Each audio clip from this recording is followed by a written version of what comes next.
Hello students, in this video we are talking about chemical reactions and equations. Chemical reactions and equations. ये हमारे class 10th का पहला chapter है, ठीक है। क्लास 10th का पहला चैप्टर केमिस्ट्री का, ठीक है। अब केमिकल रिएक्शन और इक्वेशंस पढ़ने से पहले हमको कुछ बातों का ध्यान होना चाहिए। जैसे कुछ 9th क्लास की बातें हैं जो अपन को पता होनी चाहिए, जैसे कि क्या, वैलेंसीज क्या पता होनी चाहिए भाई, वैलेंसीज पता होनी चाहिए, ठीक है। वैलेंसीज इन द सेंस जैसे कि पोटेशियम की वैलेंसी होती है 1, सोडियम की वैलेंसी होती है 1, कैल्शियम की वैलेंसी होती है 2, मैग्नीशियम की वैलेंसी 2, एल्यूमिनियम की वैलेंसी 3, जिंक की वैलेंसी 2, आयरन की वैलेंसी 2 भी हो सकती है और 3 भी हो सकती है, ठीक है। आयरन की वैलेंसी 3 भी हो सकती है और 2 भी हो सकती है। जब 3 होगी तो उसको बोलते हैं फेरिक, और जब 2 होती है तो बोलते हैं फेरस, ठीक है। 3 होगी तो फेरिक और 2 होगी तो फेरस। एसन टिन की वैलेंसी 2, लेड की वैलेंसी 2, ठीक है। तो ये कुछ ऐसे मेटल्स हैं जिनकी हमें वैलेंसीज याद होनी चाहिए।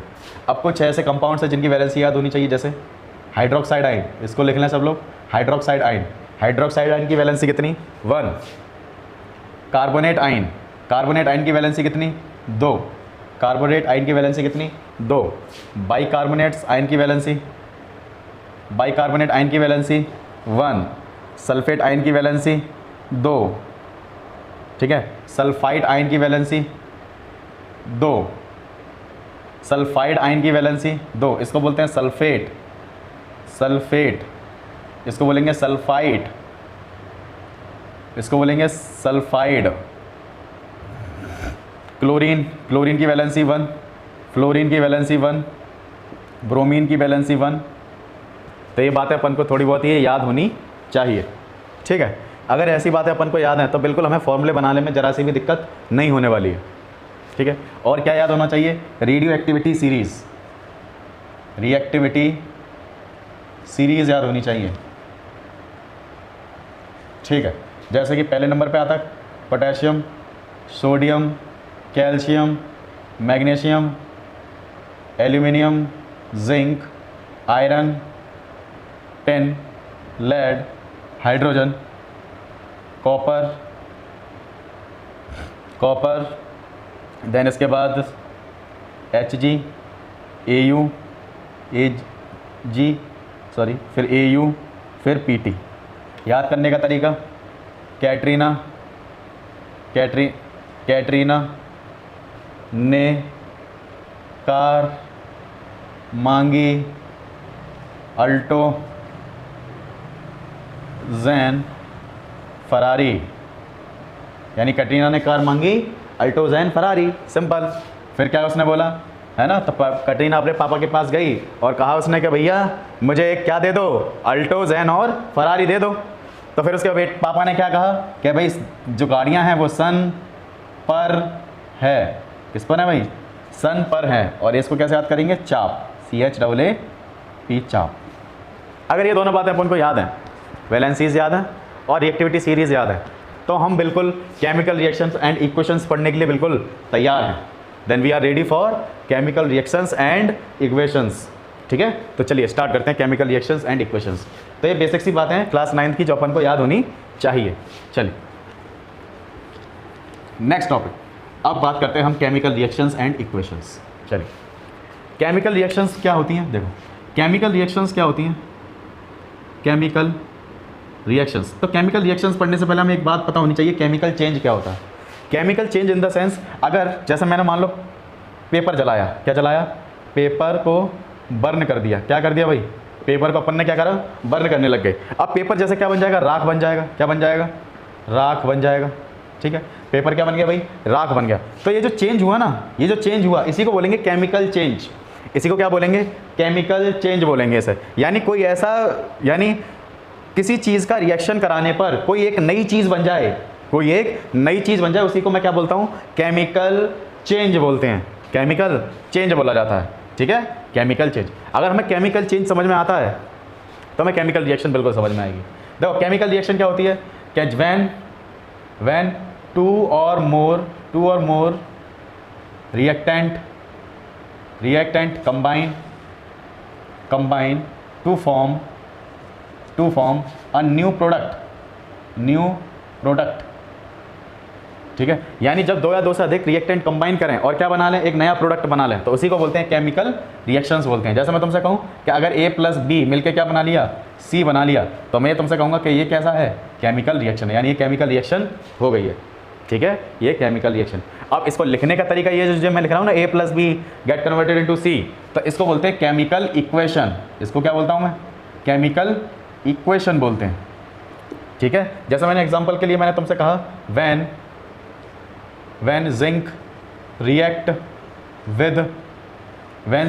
with hydrochloric acid it will form, ये अपन को याद नहीं करनी है, अभी थोड़े समझते चलेंगे क्या क्या कहानी है। जब जिंक जो है हाइड्रोक्लोरिक एसिड के साथ रिएक्ट करता है, then it will form zinc chloride and hydrogen gas release. तो ये क्या एक तरीके से केमिकल रिएक्शन लिखा हुआ है, यानी अगर इसमें ऐसा करेंगे तो ऐसा होगा। ये केमिकल रिएक्शंस है। अब इसी को हम किसी एटम्स के रिप्रेजेंटेशन में दिखा दें, इसको हम किस में दिखाएं, एटम्स के रिप्रेजेंटेशन में दिखा दें, तो उसी को बोलेंगे केमिकल इक्वेशंस बोलेंगे। जैसे मैं तुमसे कहूँ zinc plus hydrochloric acid is HCl, तो HCl क्या होगा, तो क्या मिलेगा, ZnCl2, zinc chloride plus H2 gas मिल जाएगी। यानी ये इस पूरी लैंग्वेज को मैंने इस फॉर्म में लिख दिया, तो ये जो फॉर्म है इसी वाली फॉर्म को बोलते हैं केमिकल इक्वेशन। क्या बोलेंगे इसको, केमिकल इक्वेशन बोलेंगे। ठीक है भाई, केमिकल इक्वेशन अपन को इतना समझ में आता है। अब देखो, कोई भी केमिकल इक्वेशन जो होगी उसके दौरान दो बातें होंगी, या वो केमिकल रिएक्शन मुझे ज़बरदस्ती करानी पड़ रही हो, तो ज़बरदस्ती मैं कराऊंगा तो उसमें क्या होने वाला है, मैं एनर्जी एब्जॉर्ब होगी। क्या होगी, एनर्जी एब्जॉर्ब होगी। जब एनर्जी एब्जॉर्ब होती है तो उस रिएक्शन को बोलते हैं एंडोथर्मिक रिएक्शन बोलते हैं। This reaction is known as endothermic reaction. ठीक है, अब जब एनर्जी रिलीज होगी तो हम कहेंगे एक्सोथर्मिक रिएक्शन। इसको ही क्या बोलूँगा मैं, एक्सोथर्मिक रिएक्शन बोलेंगे। बात समझ में आ रही है। जब कोई रिएक्शन होगी तो उसमें दो चीज़ें होंगी, या तो एनर्जी एब्जॉर्ब होगी या एनर्जी रिलीज होगी। जब एनर्जी एब्जॉर्ब होगी तो उस केस को बोलेंगे एंडोथर्मिक रिएक्शन, और जब एनर्जी रिलीज होगी उसको बोलेंगे एक्सोथर्मिक रिएक्शन बोलेंगे। ऐसे कंडीशन को क्या बोलेंगे, एक्सोथर्मिक रिएक्शन। देख लो भाई, तुम्हारे बात समझ में आ रही है। ठीक है, ओके, देख लें, बात इतनी समझ में आ रही हो तो ठीक। चलिए, अब ये जो केमिकल रिएक्शंस जो होती हैं, है ना, हमने क्लास 9th में पढ़ा था कि मास can neither be created nor be destroyed, यानी किसी भी केमिकल इक्वेशन में ना तो मास बढ़ सकता है और ना ही घट सकता है। अच्छा, मास वो होगा किसका सर, एटम का होगा। किसका होगा भाई, एटम्स का। इसका मतलब ना तो एटम बढ़ेंगे ना एटम घटेंगे। ठीक है, नहीं तो इसका मतलब atom can neither be created nor be destroyed, यानी इन अ केमिकल रिएक्शन। तो यहाँ मैं क्या लिख रहा हूँ, लिख दे रहा हूँ मैं, क्या, in a chemical reaction atom can neither be created nor be destroyed, यानी एटम जो है ना ही क्रिएट होंगे और ना ही डेस्ट्रॉय होंगे। तो तुम कहोगे सर Zn, यहाँ तो Zn एक है, यहाँ Zn एक है, ठीक है, यहाँ Cl एक है, यहाँ दो है, यहाँ तो Cl एक है, यहाँ दो है, फिर यहाँ दो कैसे हो गए, नहीं, ये बैलेंस केमिकल इक्वेशन नहीं है। यानी मुझे अब इसको बैलेंस करना पड़ेगा। बैलेंस करते कैसे, अभी मैं समझाऊंगा सारी कहानी, बैलेंस कैसे करी जाती है। ठीक है, चलिए, अब ये जो दो चीज़ें जो रिएक्ट हुई हैं, ये जो दो चीज़ें रिएक्ट करके ये जो बनी है, इसको बोलते हैं रिएक्टेंट। क्या बोलेंगे, रिएक्टेंट। और जो रिएक्ट करके जो चीज़ बनी है उसको बोलेंगे इसको बोलेंगे प्रोडक्ट। क्या बोलेंगे ऐसे, प्रोडक्ट बोलेंगे ऐसे। यानी ये रिएक्टेंट है और ये क्या है, प्रोडक्ट है। This is known as reactant and this is known as product. बोलो, इतनी बात समझ में आती है हमारे या नहीं आती है? ठीक है, इतनी बात अपन को समझ में आती है। ठीक है, इसको बोलेंगे केमिकल इक्वेशंस, केमिकल इक्वेशन। और ये क्या है, एक रिएक्शन लिखी हुई है और उसी को एक इक्वेशन में बना दिया है, तो एक केमिकल इक्वेशन होगी। ये क्या होगी भाई, केमिकल इक्वेशन होगी। चलो इतनी बात अगर हमको समझ में आती है तो आगे फिर बढ़ते हैं। चल नेक्स्ट टॉपिक, अब किसी केमिकल रिएक्शन को बैलेंस कैसे किया जाए वो हमें सीखना पड़ेगा, है ना। कैसे हम किसी भी केमिकल रिएक्शन को बैलेंस कैसे करें। जैसे मैं तुमसे कहूँ Zn प्लस HCl, पहले वही वाली रिएक्शन लिख रहा हूँ मैं, Zn plus HCl get converted into ZnCl2 plus H2। बोलो बात समझ में आती है, ठीक है। जिंक के यहाँ पर कितने हैं 1 और जिंक के यहाँ पर कितने हैं 1, बोलो बात समझ में आ रही है। हाइड्रोजन के कितने हैं यहाँ पर 1, यहाँ कितने हैं 2, इसका मतलब गड़बड़ है। चलो और देखते हैं। क्लोरीन के यहाँ कितने हैं 1, यहाँ कितने हैं 2, ठीक है। तो क्या करोगे, मैं पहले क्लोरीन को बैलेंस कर ले रहा हूँ। क्लोरीन को बैलेंस करने के लिए यहाँ 2 हैं तो मुझे यहाँ 2 का मल्टीप्लाई करना पड़ेगा, यहाँ 2 का मल्टीप्लाई करना पड़ेगा। और जैसे ही मैंने 2 का मल्टीप्लाई किया तो यहाँ क्लोरीन के तो 2 हो गए, वो तो सेट है मामला। लेकिन उसके साथ साथ हाइड्रोजन के भी 2 बढ़ गए, हाइड्रोजन के भी क्या हो गए 2 बढ़ गए। अच्छा हाइड्रोजन के 2 बढ़ गए तो यहाँ पर भी 2 ही हैं, अरे यहाँ पर भी 2 ही है ना। अरे ये तो मजा आ गया भैया, या तो इस मतलब इसका मल्टीप्लाई करने पर ही पूरा रिएक्शन क्या हो गया, बैलेंस हो गया। अब तुम ये देखो, जिंक के कितने 1, हाइड्रोजन के कितने 2, यहाँ पर भी कितने 2, यहाँ पर क्लोरीन के कितने 2, यहाँ पर क्लोरीन के कितने 2। ओके, बात समझ में आ रही है भाई, ठीक है, ये अपन को समझ में आता है। चल अगला देखते हैं एक और। अगर मैं तुमसे कहूँ एल्यूमिनियम प्लस H2SO4, मुझे इसको बैलेंस करवाना है, तो क्या इसका प्रोडक्ट बनेगा। ये गलते हैं एल्यूमिनियम, ये है एल्यूमिनियम और ये है सल्फ्यूरिक एसिड, सल्फ्यूरिक एसिड है, ठीक है। अब इसका जब इससे रिएक्शन कराएंगे तो मिलेगा Al2SO4 का whole thrice plus H2 gas release, ठीक है। चलिए इसको बोलते हैं एल्यूमिनियम सल्फेट, एल्यूमिनियम सल्फेट। चलो 2 सेकंड है, जल्दी आप पहले एक बार ट्राई मार लें, ठीक है, एक बार जल्दी ट्राई मारें। 1 2 3 4 5, चलो ठीक है करते हैं। एल्यूमिनियम में कितने 1, यहाँ कितने 2, तो एल्यूमिनियम बैलेंस करो, 2 का मल्टीप्लाई कर लिए, एल्यूमिनियम बैलेंस, ठीक है। आगे बढ़े। हाइड्रोजन के कितने 2 और यहाँ कितने 2, सही है, आगे बढ़ो। सल्फर के यहाँ कितना 1 और यहाँ कितने 3, इसका मतलब मामला गड़बड़ है, क्या भाई मामला गड़बड़ है। चलो और आगे बढ़ते हैं। ऑक्सीजन कितने 4 और यहाँ कितने, सॉरी यहाँ कितने 4 दिया 12 और यहाँ कितने 4, यानी इसका मतलब मैं यहाँ 3 का मल्टीप्लाई कर दूँ पहले तो, और यहाँ 3 का मल्टीप्लाई करा तो सल्फर तो बैलेंस हो गया। लेकिन ऑक्सीजन 4 दिया 12 और यहाँ कितने हो गए 4 दिया 12, बिल्कुल सेट हो गया मामला, है ना। लेकिन साथ के साथ इसके साथ साथ हुआ क्या कि हाइड्रोजन भी बढ़ गया, साथ के साथ क्या हो गया, हाइड्रोजन के एटम बढ़ गए। तो हाइड्रोजन कितने हो गए, ये 3 दूना 6, तो यहाँ पर भी मुझे किसका मल्टीप्लाई करना पड़ेगा 3 का, ठीक है। बात समझ में आ रही है। वो टेबल वाला कहानी छोड़ दो, कब तक बनाते रहोगे वो टेबल, फालतू की वो टेबल है। ऐसे ही करना सीखें बिल्कुल, ठीक है, प्रैक्टिस करें ऐसे। चलो और मैं कराता हूँ, और क्वेश्चन लेते हैं दोस्त। अगला CaO प्लस वो H2O, मुझे क्या बनाना है CaOH का होल ट्वाइस। चलिए बताएं इसमें क्या होने वाला है।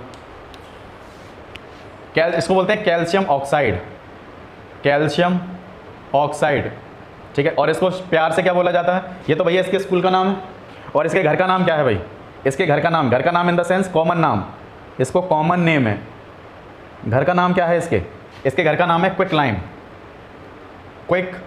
लाइम बोलते हैं इसे, ठीक, क्विक लाइम बोलते हैं। अच्छा, जब पानी के साथ रिएक्ट करता है तो क्या बनता है कैल्शियम हाइड्रोक्साइड, और ये क्या है, इसको बोलते हैं प्यार से स्लेक्ड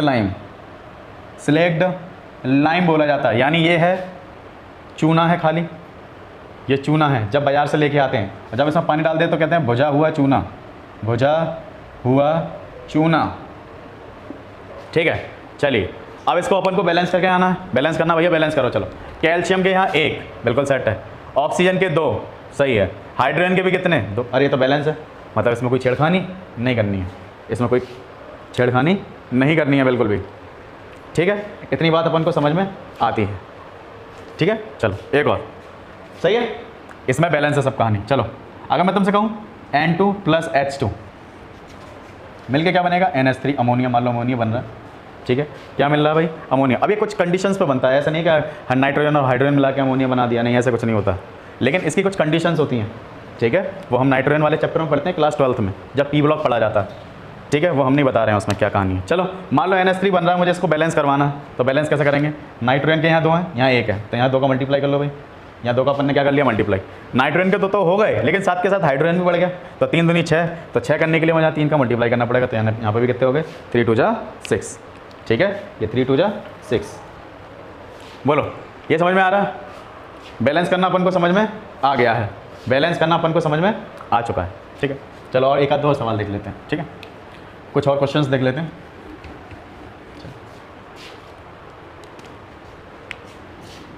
CaOH का होल ट्वाइस प्लस Cl2, ये बनता है CaOCl2, ठीक है, CaOCl2, बताएंगे मुझे इसमें क्या आएगा, CaOCl2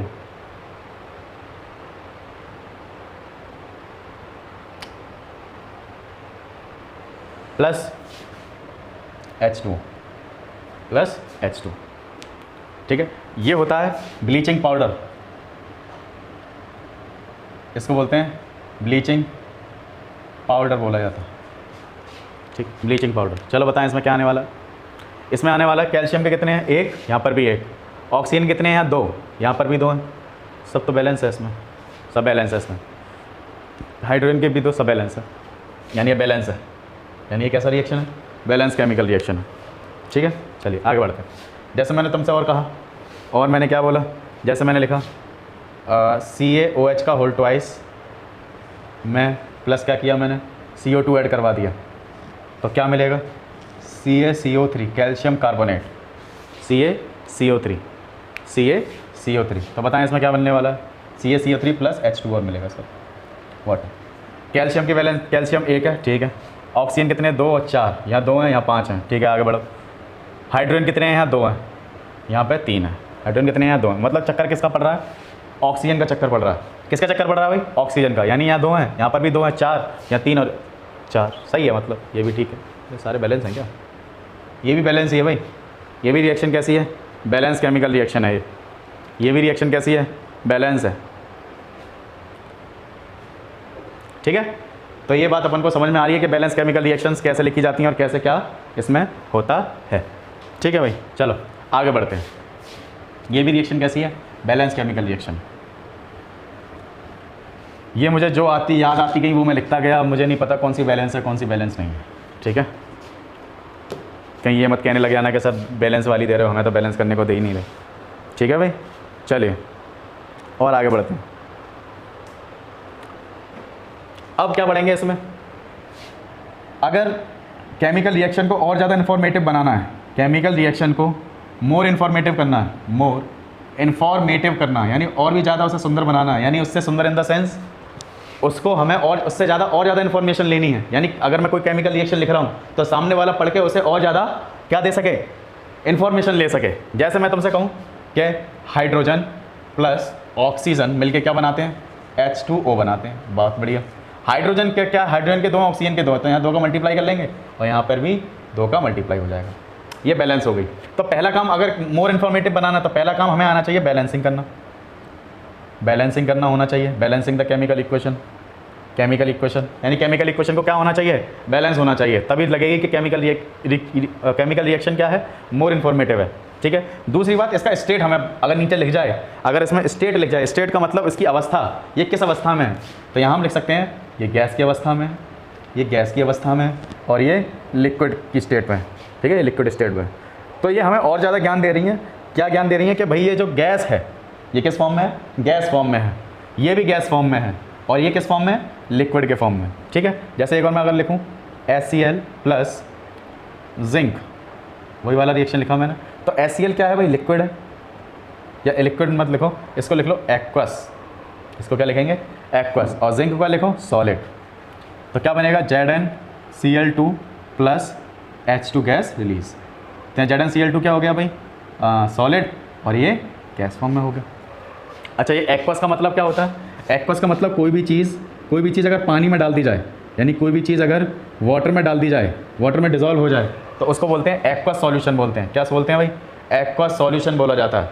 ठीक है, जैसे मैं तुमसे कहूँ कॉपर सल्फेट, ये अगर ये कैसा होता है भाई, सॉलिड होता है, किस फॉर्म में होता है, सॉलिड। और ये किस कलर का होता है भाई, ब्लू कलर का। इसको प्यार से बोलते हैं ब्लू विट्रॉल। क्या बोला जाता है इसे, ब्लू विट्रॉल बोला जाता है इसे प्यार से, यानी इसका कॉमन नेम क्या है, इसका ब्लू विट्रॉल नाम है। ठीक है, जब ठीक है ये कैसा होता है भाई, ब्लू कलर का होता है। जब इसमें पानी हाइड्रेटेड रहता है, ये जब ये हाइड्रेटेड रहता है CuSO4.5H2O, ये इसके क्या है, हाइड्रेटेड मॉलिक्यूल्स हैं। अगर ये हाइड्रेटेड रहता है तो हम कहेंगे ये CuSO4 कैसा है, एक्वस फॉर्म में है। ये किस फॉर्म में है, एक्वस फॉर्म में है। यानी कोई भी जो एसिड रहते हैं वो अपनी एसिडिक प्रॉपर्टी बिना पानी के शो कर ही नहीं सकते। कोई भी जो एसिड होते हैं वो अपनी एसिडिक प्रॉपर्टी बिना पानी के शो कर ही नहीं सकते। ठीक है, HCl क्या है, हाइड्रोक्लोरिक एसिड है। हाइड्रोक्लोरिक एसिड कभी भी अपनी प्रॉपर्टी बिना वाटर के दिखा नहीं सकते कि मैं एसिड हूँ, बता ही नहीं सकते कि मैं एसिड हूँ। ठीक है, तो इसलिए कोई भी एसिड जो लिया जाता है वो कॉन्सेंट्रेट नहीं लिया जाता है, कॉन्सेंट्रेट लिया जाता, लेकिन कॉन्सेंट्रेट तो ले सकते हैं, लेकिन उसमें भी कुछ ना कुछ इक्का दुक्का ग्राम पानी जरूर होना चाहिए, तभी वो अपनी एसिडिक नेचर शो करेगा, अदरवाइज वो शो नहीं करेगा। ठीक है, ये अपन को पता होना चाहिए। तो हमें दो बातों का ध्यान होना चाहिए कि अगर केमिकल रिएक्शन को इन्फॉर्मेटिव बनाना है तो बैलेंस होना चाहिए वो रिएक्शन, और उसका स्टेट होना चाहिए। उसका क्या होना चाहिए, स्टेट होना चाहिए। ठीक है, चलिए अब जब भी केमिकल रिएक्शन होती हैं तो कुछ चेंजेस हमें देखने को मिलते हैं, है ना। जब केमिकल रिएक्शन होती है तो हमें कुछ चेंजेस देखने को मिलते हैं। अब वो चेंजेस है क्या, वो चेंजेस है क्या, चलिए देखते हैं एक एक करके। चेंजेस ड्यूरिंग केमिकल रिएक्शन, यानी जब केमिकल रिएक्शन होती है तो कुछ चेंजेस देखने को मिलते हैं। पहला, या तो कलर में चेंज आएगा, CHANGE, चेंज इन कलर, या तो कलर में चेंज आएगा। बोलो बात समझ में आ रही है, कलर में चेंज। दूसरा, change in temperature, change in temperature में चेंज आने वाला। ठीक है, किस में चेंज, टेम्परेचर में चेंज, टेम्परेचर में चेंज। तीसरा क्या हो सकता है, evolution of gas, evolution of gas, यानी गैस में इवॉल्व होना, यानी गैस का इवॉल्व होना ही क्या हो सकता है, चेंज हो सकता है। दूसरा, फॉर्मेशन ऑफ प्रेसिपिटेट, यानी PPT का बनना। ठीक है, ये हमें 4 चेंजेस देखने को मिलते हैं। ये अपन को 4 चेंजेस देखने को मिलते हैं। पहला कौन सा भाई, कलर में चेंज। दूसरा कौन सा है, टेम्परेचर में चेंज। तीसरा क्या है, इवोल्यूशन ऑफ गैस। और चौथा, PPT का बनना और गैस का निकलना, टेम्परेचर का चेंज होना, कलर में परिवर्तन आना या कलर में चेंज आना। ये 4 अगर हमें चेंजेस देखने को मिलते हैं तो हम समझ जाते हैं कि केमिकल रिएक्शन हो गई, केमिकल रिएक्शन अकर। ठीक है, चलिए अब एक एक करके सारी कहानी पढ़ते हैं कि कैसे चेंज इन कलर होता है, कैसे क्या होता है। ठीक है, चलिए पहला, अगर मैं पहला पॉइंट की बात करूं एक ही, तो मैं कहूँगा change in colour, change in colour. तो ये क्या एक कैरेक्टरिस्टिक है किसी केमिकल रिएक्शन का, है ना। ये एक विशेषता है, कलर में चेंज आना ही क्या एक विशेषता है कि हमें ये पता लगता है कि एक केमिकल रिएक्शन हो गई है। इससे हमें क्या पता चलता है भाई, कलर में चेंज अगर आया है तो केमिकल रिएक्शन हो गई है। जैसे मैं तुमसे कहूँ, जैसा आयरन, जैसे तुमने देखा आयरन को जब ऑक्सीजन के साथ रिएक्ट कराते हैं तो क्या मिलता है, आयरन का जब ऑक्सीजन के साथ रिएक्शन होता है तो तुम एक बात बताओ, जब आयरन यहाँ रखा हुआ है मेरे पास, ठीक है, आयरन यहाँ रखा हुआ है और कैसे कलर का था मेरे पास, ग्रे कलर का था। कैसा होता है, ग्रेइश कलर का होता नहीं है ना, हमारे यहाँ तो ग्रे कलर का होता है। ठीक है, अपने यहाँ देख लो। अब जब ये ऑक्सीजन के साथ रिएक्ट करेगा, जब ये ऑक्सीजन, कौन कौन सी ऑक्सीजन, एक तो एटमॉस्फेयर वाली ऑक्सीजन और वाटर वाली ऑक्सीजन। कौन कौन सी, वाटर वाली ऑक्सीजन। ध्यान रखेंगे इस बात का बिल्कुल। अगर किसी में कोई अगर मेटल रिएक्ट कर रहा है ऑक्सीजन से तो वो हवा वाली ऑक्सीजन से रिएक्ट नहीं करेगा, करेगा तो दोनों से ही करेगा। यानी अपना कलर जब भी चेंज करेगा तो वाटर का भी ऑक्सीजन चाहिए और एयर का भी ऑक्सीजन चाहिए। ठीक है, तो क्या मिलेगा अपन को, Fe2O3। तो यानी ये हो गया आयरन, और ये कैसे कलर का है अभी, ग्रे कलर का है। जब ऑक्सीजन के साथ रिएक्ट किया तो क्या हो गया, फेरिक ऑक्साइड। यानी उसने क्या बना ली अपने ऊपर, एक ऑक्साइड की लेयर बना ली। उसने क्या बना ली अपने ऊपर, एक ऑक्साइड की लेयर। और ये जो ऑक्साइड की लेयर है ये कैसे कलर की होती है, ब्राउन कलर की होती है। ये कैसे कलर की होती है, ब्राउन कलर। सही है, ये ब्राउन कलर की होती है। अच्छा, तो इस रिएक्शन से हमें देखने को क्या मिला, देखो दो रिएक्टेंट मिले, एक प्रोडक्ट मिल गया, दो रिएक्टेंट मिले, एक प्रोडक्ट मिल गया। इससे हुआ क्या कि कोई भी जो कलर है ग्रे था वो किस में कन्वर्ट हो गया, ब्राउन कलर में। इसको कह सकते हैं रेडिश ब्राउन, थोड़ा सा, चलो ब्राउन ही रहने दो, ब्राउन कलर का, ठीक है। तो मुझे इसमें क्या देखने को मिला, कलर में परिवर्तन देखने को मिला। तो मैंने ये बताया था कि जब भी केमिकल रिएक्शन होगी तो कलर में परिवर्तन देखने को जरूर मिलेगा। जैसे एक और मैं एग्जांपल ले लूँ, कॉपर जब ऑक्सीजन के साथ, कॉपर कैसा था पहले, मान लो ब्राउन कलर का था। कॉपर कैसा होता है, ये रेडिश ब्राउन कलर का होता है, ब्राउन ही मान लेना, ठीक है। तो कॉपर ऑक्साइड बनेगा CuO, क्या बनाएगा, कॉपर का ऑक्साइड। तो जब ये केमिकल रिएक्शन होगी तो ये कॉपर डाइऑक्साइड जो होता है वो ग्रीन कलर का हो जाता है। यानी इसमें भी हमें क्या पता चला कि कलर का चेंज हुआ है, ठीक है। ये कलर का क्या हुआ है भाई, चेंज हुआ है। बताओ बात समझ में आ रही है आपके, बिल्कुल समझ में आनी चाहिए कि कॉपर जब भी किसी के साथ रिएक्ट करेगा तो कॉपर ऑक्साइड, और जो मैं कह रहा हूँ ये सारे सब अपन को याद होने चाहिए, ये याद, इसका कलर याद होना चाहिए, इसका कलर याद होना चाहिए। ये जो मैंने गोले करे हैं इनके कलर हमको हमेशा के लिए याद होने चाहिए, at any cost, at any cost याद होने चाहिए, ठीक है, एट एनी कॉस्ट याद होने चाहिए, बिल्कुल ठीक है। इतनी बात अपन को समझ में आ गई। अगला क्या है, चेंज इन टेम्परेचर। टेम्परेचर में कैसे चेंज आता है ये, ठीक है। चेंज इन कलर अपन को समझ में आ गया, मिटा दो क्या, चलिए आगे बढ़ते हैं। Change in colour, sorry change in colour हो गया, आगे बढ़ते हैं। जब भी केमिकल रिएक्शन होगी तो टेम्परेचर में भी चेंज देखने को मिलेगा, चेंज इन टेम्परेचर, ठीक। चल अब मैंने पहले ही बताया था कि जब टेम्परेचर चेंज होगा तो या तो टेम्परेचर बढ़ेगा या घटेगा, यानी या तो हीट निकलेगी या एब्जॉर्ब होगी। तो मैंने फिर से बता रहा हूँ, यानी अगर हीट एब्जॉर्ब हो, हीट एब्जॉर्ब हो तो उसको बोलेंगे एंडोथर्मिक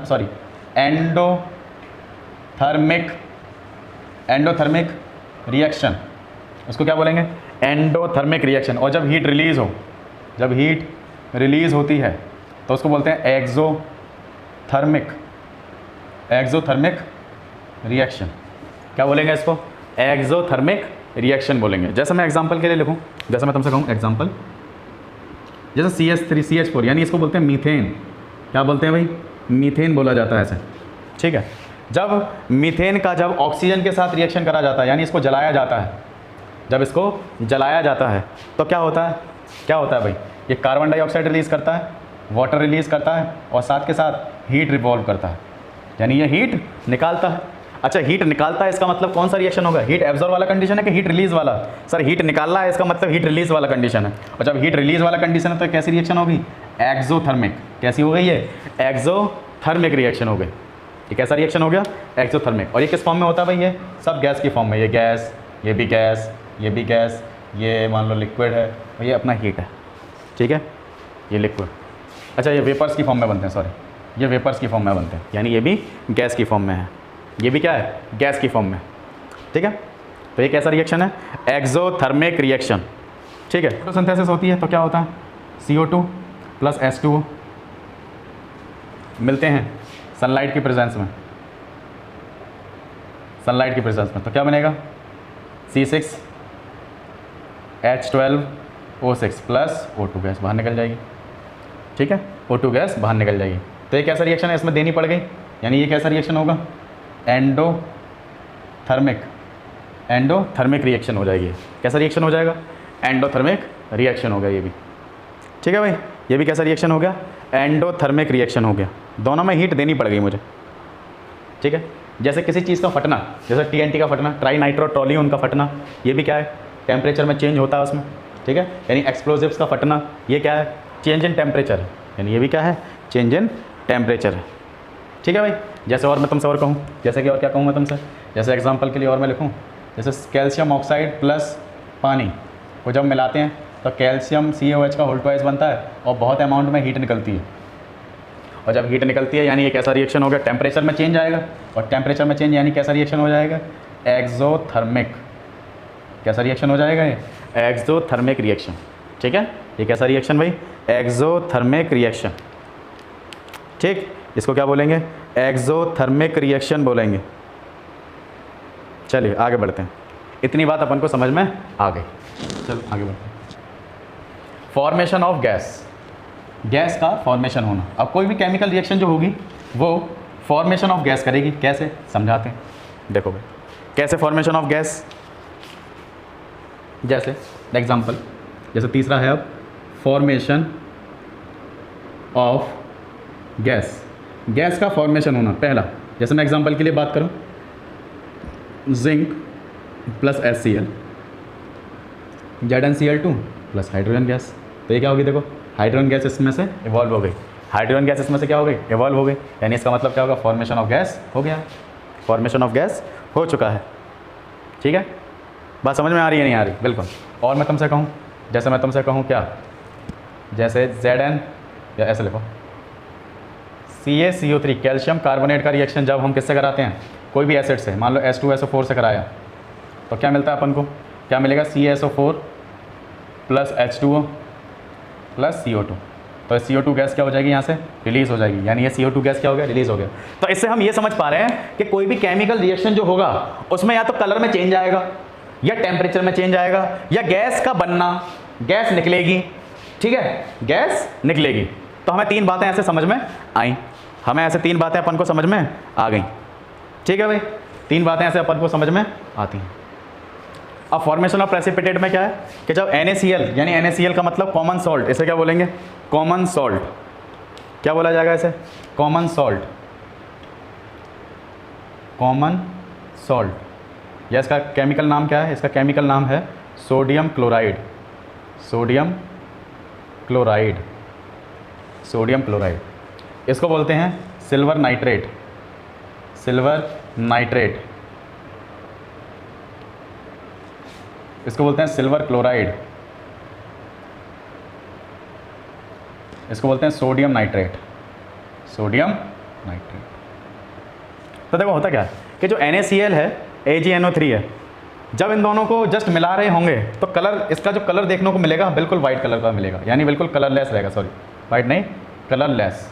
और जब कलरलेस रहेगा तो जब ये दोनों रिएक्शन करेंगे तो जो AgCl है वो कैसे कलर, तो क्या बनेगा, AgCl बन जाएगा। और ये जो AgCl होता है वो वाइट कलर का होता है, कैसे कलर का होता है, वाइट कलर का, और इनसॉल्युबल होता है, इनसॉल्युबल इन वाटर। ये पानी में कैसा होता है, इनसॉल्युबल होता है। और पानी में इनसॉल्युबल होगा तो नीचे जाके क्या हो जाएगा, ये बैठ जाएगा, यानी पानी में घुलेगा नहीं तो नीचे जाके बैठ जाएगा। तो जो चीज़ें नीचे जाके बैठ जाती हैं, यानी तल पे बैठ जाती हैं, सरफेस पे, उसी को बोलते हैं प्रेसिपिटेट, उसी को क्या बोलते हैं भाई, प्रेसिपिटेट। तो कोई केमिकल रिएक्शन हो रही है उसमें प्रेसिपिटेट भी बन सकता है। ठीक है, तो हमने क्या बातें पढ़ी कि भाई जब केमिकल रिएक्शन होंगी तो चार बातें होंगी, या तो कलर में चेंज आएगा, या टेम्परेचर में चेंज आने वाला है, या गैस निकलेगी, या प्रेसिपिटेट बनेगा। ठीक है, इतनी बात अपन को समझ में आ चुकी है। चलिए आगे बढ़ते हैं। आगे क्या है, आगे ये है, आगे हम पढ़ेंगे टाइप्स ऑफ केमिकल रिएक्शंस। कितनी तरीके की केमिकल रिएक्शंस होती हैं, टाइप्स ऑफ केमिकल रिएक्शंस। ठीक है, टाइप्स ऑफ केमिकल रिएक्शंस, यानी टाइप्स ऑफ केमिकल रिएक्शन, यानी कितने तरीके का केमिकल रिएक्शन होती है। टाइप्स ऑफ केमिकल रिएक्शन, पहला जल्दी जल्दी पढ़ते हैं, फटाफट। Combination reaction, combination reaction. दूसरा डिस्प्लेसमेंट रिएक्शन, डिस्प्लेसमेंट रिएक्शन। तीसरा double displacement reaction, DOUBLE, double displacement reaction. Combination reaction, displacement reaction, double displacement reaction. ठीक है, चौथा डिकम्पोजिशन, डिकम्पोजिशन रिएक्शन। पांचवा रेडॉक्स रिएक्शन, रेडॉक्स रिएक्शन। यानी इतनी तरीके की अपन को रिएक्शन पढ़नी है। ठीक है, चलिए समझते हैं कि करके फटाफट। पहला है combination reaction, combination reaction. Combination reaction क्या है, देखो जब दो रिएक्टेंट बनके एक सिंगल प्रोडक्ट बनाएं, जब दो रिएक्टेंट मिलके एक सिंगल प्रोडक्ट बनाएं, यानी दो चीज़ कंबाइन हो गई। अरे दो चीज़ कंबाइन होगी तब एक चीज़ बन गई, यानी इसी को बोलेंगे कॉम्बिनेशन रिएक्शन। व्हेन टू और more reactant combine it will form a single product is called combination reaction. जैसे मैं तुमसे कहूँ कार्बन प्लस ऑक्सीजन मिलके क्या बनाता है, CO2 बनाता है। नाइट्रोजन प्लस हाइड्रोजन मिलके क्या बनाता है, अमोनिया बनाता है। पानी प्लस ऑक्सीजन मिलके क्या बनाते हैं, सॉरी हाइड्रोजन और ऑक्सीजन मिलके क्या बनाते हैं, वाटर बनाते हैं। यानी ये सारी रिएक्शंस कैसी हैं, कॉम्बिनेशन रिएक्शन है। कैसा रिएक्शन है, कॉम्बिनेशन। और आगे बढ़ते हैं, एक और मैं एग्जांपल के लिए तुमसे कहूँ, calcium oxide plus C A, calcium oxide plus hydrogen gas, sorry water, तो क्या बनेगा CaOH का होल ट्वाइस। तो ये कॉम्बिनेशन रिएक्शन हो गया एक तरीके से। ये कैसा रिएक्शन हो गया? कॉम्बिनेशन रिएक्शन हो गया। ठीक है, कॉम्बिनेशन रिएक्शन कुछ नहीं है, बस दो चीज़ों का मिलेगा, सिंगल प्रोडक्ट बनेगा, कंबाइन हो जाएंगी दो चीज़ें। सही है, आगे बढ़ते हैं। ठीक, चलो कॉम्बिनेशन रिएक्शन अब इतना हमें समझ में आ गया, आगे बढ़ें। कॉम्बिनेशन रिएक्शन कुछ नहीं। अगला डिस्प्लेसमेंट ना पढ़ के मैं डिकम्पोजिशन पहले पढ़ा रहा हूँ। ठीक है, चलो decomposition reaction, decomposition reaction. Decomposition reaction कौन सी होंगी? ऐसी रिएक्शन, डिकम्पोजिशन रिएक्शन कौन सी होंगी? ऐसी रिएक्शन जिसका डिकम्पोज हो जाए, यानी कोई रिएक्टेंट क्या हो जाए, डिकम्पोज हो जाए और वो दो या दो से ज़्यादा चीज़ प्रोडक्ट बनाए। डिकम्पोज का मतलब टूट जाना, डिकम्पोज का मतलब क्या होता है? टूट जाना, यानी ये कोई एक सिंगल प्रोडक्ट क्या हो जाएगा, दो या दो से ज़्यादा प्रोडक्ट में टूट जाएगा। दो या दो से ज़्यादा प्रोडक्ट में क्या हो जाएगा भाई? टूट जाएगा। ठीक है, दो या दो से ज़्यादा प्रोडक्ट में क्या हो जाएगा भाई? टूट जाएगा। इसी को बोलेंगे क्या? क्या बोलेंगे? Decomposition reaction. जैसे मैं तुमसे कहूँ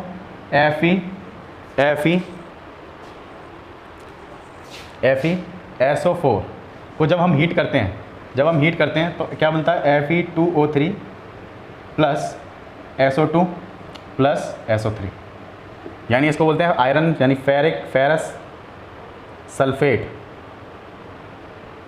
ये फेरस सल्फेट है, इसको बोलते हैं फेरिक ऑक्साइड। ये क्या है? ये है सल्फ़र डाइऑक्साइड, और ये है सल्फ़र ट्राइऑक्साइड। ठीक है, ये हो गया। ठीक, देख लो भाई, इतना समझ में आ रहा है। और देखें, जैसे एक एग्जांपल ये हो गया, एक और देखें, CaCO3 कैल्शियम कार्बोनेट। ठीक है, तो जब हम हीट करते हैं तो क्या मिलता है? CaO plus calcium oxide plus CaO plus CO2 carbon dioxide. तो ये भी क्या हो गया एक तरीके से? ये भी एक तरीके से क्या? डिकम्पोजिशन रिएक्शन है। ये भी कैसा रिएक्शन है भाई? डिकम्पोजिशन रिएक्शन है। जैसे, और आगे एक और देखते हैं, पानी को जब मैं तोड़ता हूँ, किससे टूटता है ये? इलेक्ट्रिसिटी से। इसी को बोलते हैं इलेक्ट्रोलाइसिस हो गया, इसका इलेक्ट्रोलाइसिस हो गया। तो किस में टूटेगा? H plus OH minus ion में टूट जाएगा ये। H plus OH minus ion में क्या होगा? ये टूट जाएगा। ठीक है, या तुम ऐसा कहो, ठीक है सही है, H plus OH minus ion में क्या होगा? ये टूट जाएगा।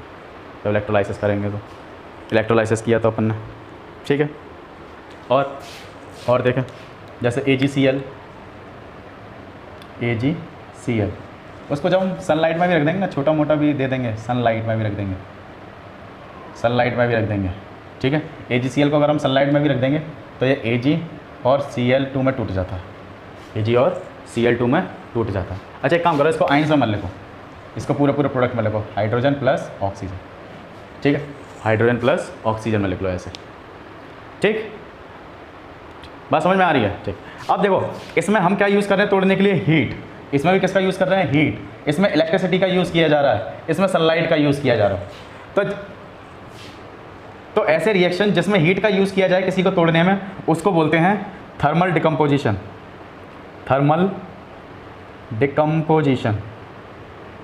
जिसमें हीट का यूज़ किया जाए उसमें थर्मल डिकम्पोजिशन। तो ये भी थर्मल ही हो गया, ये भी थर्मल डिकम्पोजिशन ही है। इलेक्ट्रिसिटी में बोलेंगे तो इसको बोलते हैं इलेक्ट्रोलाइसिस। क्या बोलेंगे इसे? इलेक्ट्रोलाइसिस, या इसको बोलते हैं इलेक्ट्रोलिटिक डिकम्पोजिशन। Electrolytic decomposition. ठीक है, इसको क्या बोलेंगे?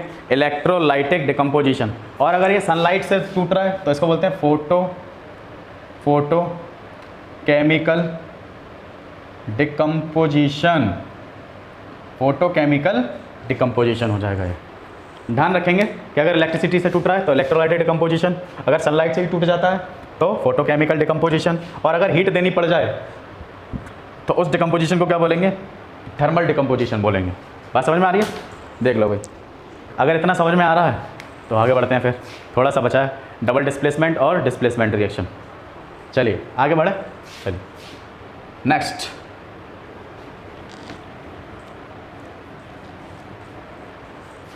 चल, दूसरा displacement reaction.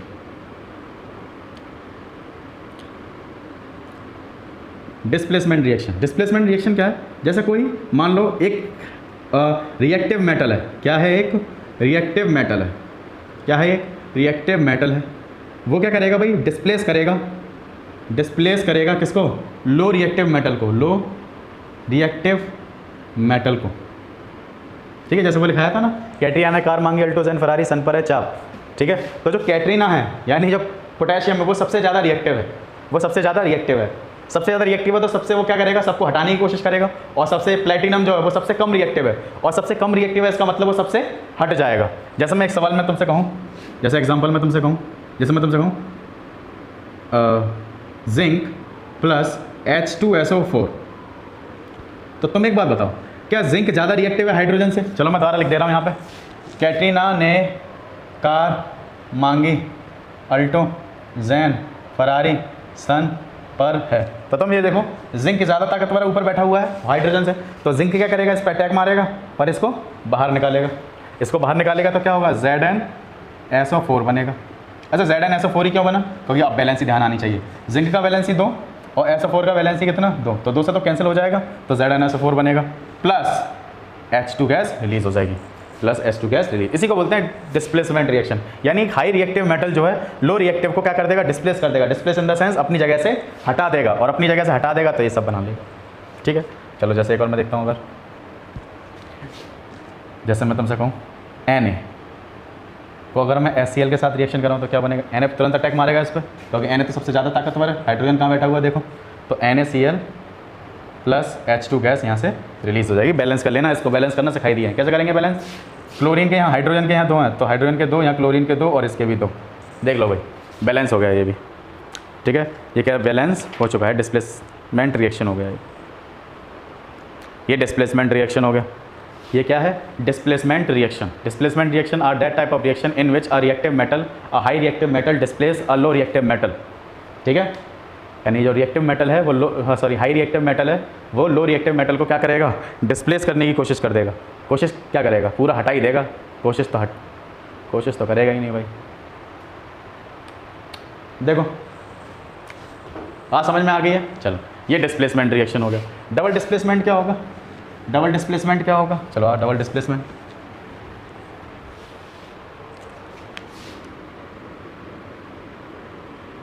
Double displacement, double displacement reaction. Double displacement reaction में क्या होगा? जैसे मान लो, जैसे क्या हुआ? AB प्लस CD, यानी मान लो A ताकतवर है C से, यानी A की रिएक्टिविटी ज़्यादा है C से, तो A क्या करेगा? C को हटाएगा। A C को हटा देगा। यानी ऐसा समझो, ये ऐसा कपल है जिस A उसका पति है, B उसका वाइफ है। एक और कपल है जिसका C उसका पति है, D उसका वाइफ है। तो क्या होगा? A ताकतवर है, यानी A वाले आदमी को उसकी पत्नी पसंद आ गई A वाले आदमी को उसकी पत्नी पसंद आई, तो क्या करेगा? जो हाई रिएक्टिव होगा वो लो रिएक्टिव वाले को हटा देगा। अगर ये हटा देगा तो क्या हो जाएगा? ये जो A है वो D के पास चला जाएगा, प्लस और क्या बन जाएगा? अब बेचारा ये कहाँ जाए? क्योंकि इसकी बीवी तो छीन ली, तो ये क्या करेगा? जिसने उसकी बीवी छीन ली है वो उसी की बीवी के पास चला जाएगा, यानी CB। चलो इसको और समझते हैं, एग्जाम्पल से समझते हैं। इसको अपन लोग एग्जाम्पल से बिल्कुल अच्छे तरीके से समझ पाएंगे।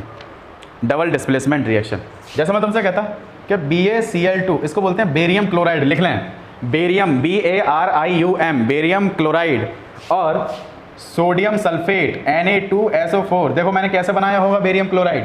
बेरियम क्लोराइड Ba, इसकी वैलेंसी 2 होती है और Cl की वैलेंसी 1, तो आंसर बनेगा BaCl2। कैसे करते हैं भैया? क्रॉस मल्टीप्लाई कर देते हैं। क्लास 9th में सीखे होंगे तुम लोग। NaSO4, इसकी वैलेंसी 1, 2, इसकी वैलेंसी 1, तो क्या आएगा? Na2SO4, ठीक है। तो Na2SO4। अब क्या करेगा? बेरियम, सोडियम जो है बेरियम से ज़्यादा ताकतवर है। Sodium is highly reactive than barium, तो भैया सोडियम क्या करेगा? बेरियम की पत्नी को छीन लेगा। लेकिन बेरियम की पत्नी है कौन? क्लोरीन। तो Na किसके साथ बॉन्ड बनाएगा? क्लोरीन के साथ। तो Na का जब क्लोरीन के साथ बॉन्ड बनेगा तो दोनों का वैलेंसी 1-1 रहेगा, तो आंसर आएगा NaCl। भैया अब ठीक है। अब बेरियम कहाँ जाए? तो बेरियम इसकी पत्नी के पास चला जाएगा, तो क्या बनेगा? BaSO4, BaSO4 बन जाएगा। तो देख लिया आपने, इसमें क्या देखने को मिला? इसमें ये देखने को मिला कि इसमें दो एलिमेंट जो हैं 2 बार डिस्प्लेस हुए हैं। इसमें जो एलिमेंट हैं वो 2 बार डिस्प्लेसमेंट हुआ है, इसलिए इसका नाम रखा गया double displacement reaction. This reaction is known as double displacement reaction. अब आगे जो बचा है रेडॉक्स रिएक्शन वो हम अगले लेक्चर में टर्न करेंगे, क्योंकि ये थोड़ा बड़ा टॉपिक है ना। वैसे ही वीडियो 1 घंटे के आसपास की बन चुकी है, तो रेडॉक्स रिएक्शन जो है हम अगले लेक्चर में कवर करेंगे। तो आज के लिए बस इतना ही।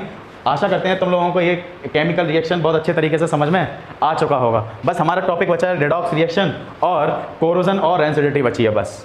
तो इसी तरीके से हमारा पूरा टॉपिक ख़त्म हो जाता है। ठीक है, चलिए, थैंक यू ऑल।